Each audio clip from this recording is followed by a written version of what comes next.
Picture a pair of AI models. Both ace the same benchmark, both post gorgeous scores, and yet one keeps unraveling the moment a task runs long. So which one is genuinely more capable? Benchmark percentages will not tell you.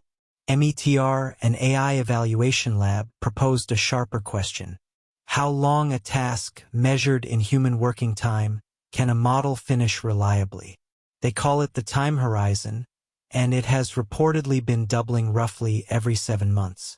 That single curve turns fuzzy capability claims into a trend we can actually track. Let us break it down.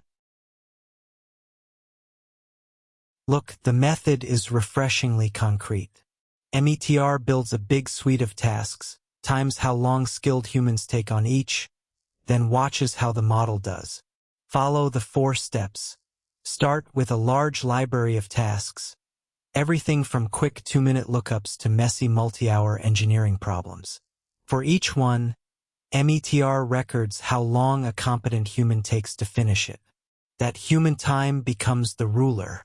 Instead of counting questions answered, we are now measuring difficulty in minutes and hours, the same units we already use to size up real work. Now run the model against every task and log whether it succeeds or fails. Short, simple tasks get solved almost every time. As the human time length climbs, the success rate slides downward until the model is failing far more often than it lands. Plotting success against task length traces a clean curve, from easy wins on the left to hard misses on the right. Once the curve is drawn, find the point where the model succeeds exactly half the time. The human length of a task at that spot is the model's time horizon. METR uses this 50% reliability mark as the headline number, though they also report a stricter 80% version for tasks you would actually want to trust. Repeat this across generations of models, and a striking pattern appears. The horizon has been climbing exponentially, reportedly doubling roughly every 7 months across about 6 years of systems. Claude 3.7 Sonnet, for instance, clears tasks around an hour long at that 50% mark. Extend the line and week-long tasks come into view. So why reach for a clock instead of the usual leaderboard percentage? Here is the contrast side by side. A raw benchmark score gives you one polished percentage on a fixed test. It tells you how often a model was right on that particular set, but it says nothing about how big or how long the jobs actually were. 2 models can tie on the number while one of them quietly falls apart on anything that takes sustained effort. The time horizon instead reports a length of work, in human hours, that the model can carry through to completion. That single figure stays comparable across models and across years, and it maps directly onto the question we truly care about. Can this system be trusted to run a task on its own, unsupervised, for that long? Strip it back, and 3 ideas make the time horizon worth watching. Human working time becomes the measuring stick.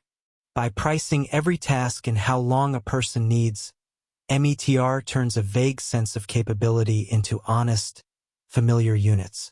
An hour-long task is plainly harder than a 2-minute one, and now that gap is written directly into the metric itself rather than left to intuition. Reliability is baked right in. The horizon is pinned at a 50% success rate, so it never rewards a model that only occasionally stumbles onto the right answer. Raise the bar to 80% and the horizon shrinks, which honestly reflects how much shorter the jobs are that you can genuinely hand off unsupervised. The doubling curve gives us a forecast. Because the horizon has grown so steadily, METR argues that if the trend simply holds for another 2 to 4 years, generalist agents could handle week-long tasks on their own. Whether that pace continues is genuinely uncertain, but the line has been remarkably straight so far. Alright, let us lock in what matters. Agent time horizon, a metric from METR, is the length of task, measured in human working time, that a model can finish with 50% reliability. It comes from timing tasks for skilled humans, then finding where a model success curve crosses the 50% line. That crossing point, read in minutes or hours, is the horizon. The headline finding is growth. That horizon has reportedly been doubling roughly every 7 months across about 6 years, with a frontier model like Claude 3.7 Sonnet landing near an hour.